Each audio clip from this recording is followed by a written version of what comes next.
ज्ञान देने वाली ऊर्जा हर मनुष्य के अंदर संग्रहित करके रखी हुई है। लेकिन मनुष्य उस ऊर्जा को उघाड़ नहीं पाता। उसका कारण क्या है?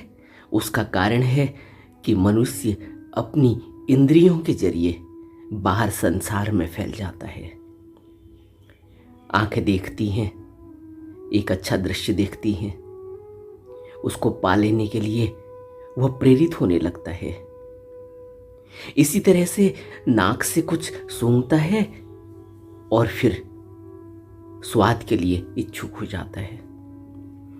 इसी तरह से मनुष्य अपनी इंद्रियों के जरिए बाहर संसार में फैल जाता है और जैसे ही बाहर संसार में जाता है उसकी ऊर्जा बाहर संसार में दौड़ने लगती है और वही संग्रहित ऊर्जा जो उसको अपने अंदर इंटैक्ट करके रखनी थी, बचा कर रखनी थी, उसको उघाड़ना था, उसको देखना था, उसको समझना था, वह ऊर्जा बाहर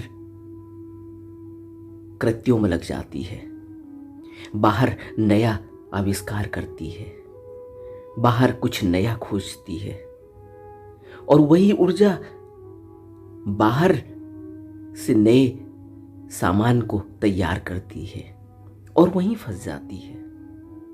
ऊर्जा वही है। उसी ऊर्जा को जब मनुष्य एकत्रित करके, संग्रहित करके अपने अंदर की तरफ बढ़ता है तो उसे आध्यात्म की खुशबू मिलती है और वह आध्यात्म की खुशबू ही उसको फिर धीरे धीरे ऊपर की तरफ खींचती है। ऊपर की तरफ यानी अपने ही अंदर एक ऐसे स्थान की तरफ जहां सब कुछ रुका हुआ है, सब कुछ ठहरा हुआ है, एक ठहराव है, एक शांति है। हर मनुष्य की तलाश शांति की ही है, हर मनुष्य की तलाश खुशी की ही है। लेकिन खुशी और शांति की तलाश मनुष्य बाहर करता है पदार्थों से और पदार्थों में इंद्रियां ले आती हैं, इंद्रियां बाहर दौड़ाती हैं, एक पदार्थ से दूसरे पदार्थ, दूसरे पदार्थ से तीसरे पदार्थ की ओर। और मन का स्वाभाविक स्वभाव है कि वह जहाँ भी उसको रस मिलने लगता है, जहाँ भी उसको कोई चीज़ आकर्षित करने लगती है, वो वहीं रुक जाता है, वो वहीं से खुशी बटोरने लगता है। लेकिन वह खुशी कहीं बाहर है नहीं। थोड़ी देर के लिए वह खुशी मिलती है, थोड़ी देर के बाद फिर यही लगता है कि अब कोई नई चीज़ खोजनी चाहिए, क्योंकि अब उससे खुशी नहीं मिल रही। और मनुष्य एक वस्तु से दूसरी वस्तु, एक चीज़ से दूसरी चीज़, एक दृश्य से दूसरा दृश्य, एक मनुष्य से दूसरे मनुष्य की तरफ ऐसे ही आकर्षित होता चला जाता है।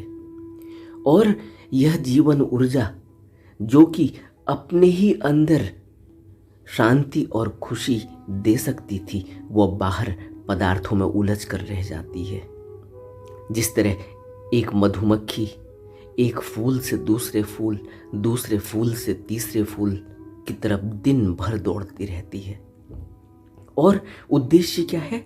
उद्देश्य है कि कहीं से मधु मिल जाए और उस मधु को खाना भी नहीं है, उस मधु को संग्रहित करने की लालसा है, संग्रहित करने की इच्छा है।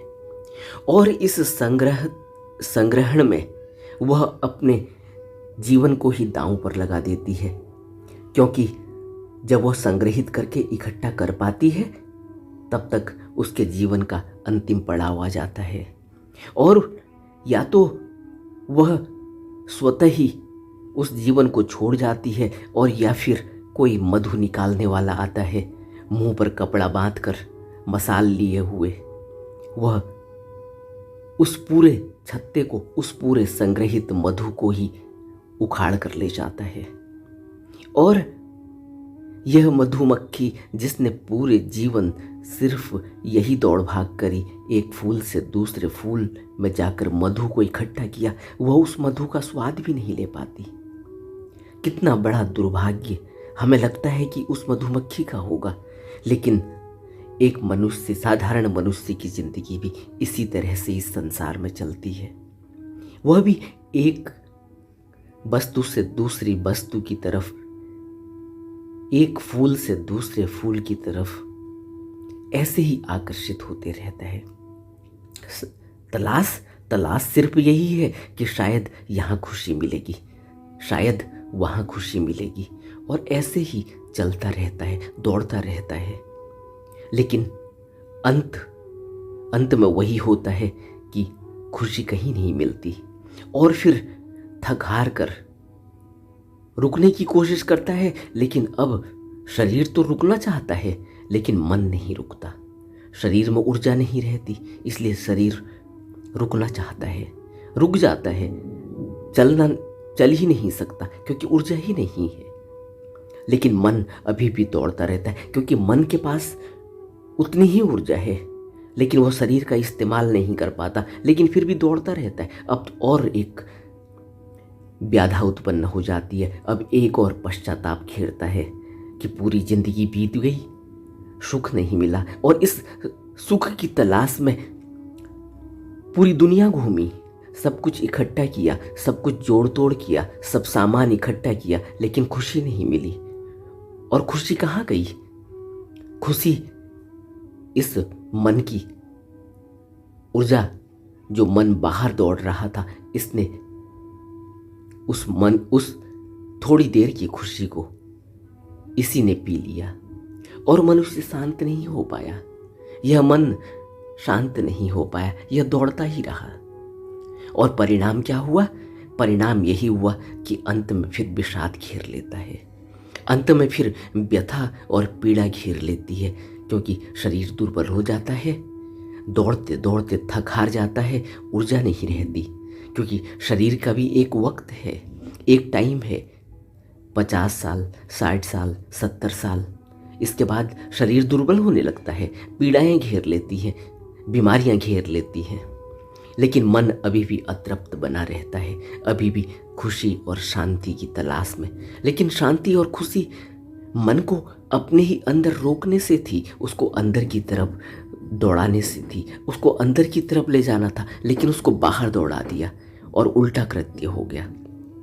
और इस कृत्य के कारण जहाँ खुशी मिलनी चाहिए थी, वहाँ खुशी नहीं मिल पाई, क्योंकि मन बाहर दौड़ गया, और बाहर पदार्थों में वह खुशी है नहीं, इसलिए व्यर्थ ही जीवन बर्बाद हो जाता है। एक साधारण मनुष्य इस बात पर वक्त पर विचार ही नहीं कर पाता कि इस जीवन का उद्देश्य क्या है। उद्देश्य तो लगता तो है कि खुशी और शांति है, लेकिन खुशी और शांति बाहर नहीं मिलती, और वह बाहर दौड़ता है। यहीं हमें कोई ऐसा चाहिए, कोई ऐसा राहगीर चाहिए, कोई ऐसा हाथ पकड़कर चलाने वाला चाहिए, जो हमें रास्ता दिखा सके, हमें बता सके। हम अपनी तरफ से कोशिश तो करते हैं, हम धर्म ग्रंथों को भी पढ़ते हैं, पूजा पाठ भी करते हैं, लोगों से सलाह भी लेना चाहते हैं, लेकिन फिर भी मन पर भरोसा नहीं आता, मन फिर बाहर दौड़ लगा देता है। हमें विचार करना चाहिए कि जीवन बाहर जहाँ भी हम तलाश कर रहे हैं खुशी की, वहाँ इस जीवन में खुशी नहीं मिल सकती। खुशी के लिए अपनी तरफ ही बढ़ना होगा, अपने अंदर की तरफ, उस संग्रहित ऊर्जा को, उस ऊर्जा को अंदर ही देखना और महसूस करना होगा, अंदर की तरफ यात्रा करनी होगी। मन को अपने अंदर की तरफ यात्रा में लगाना होगा, और यह काम ध्यान से ही हो सकता है, और यह काम आध्यात्म से ही हो सकता है।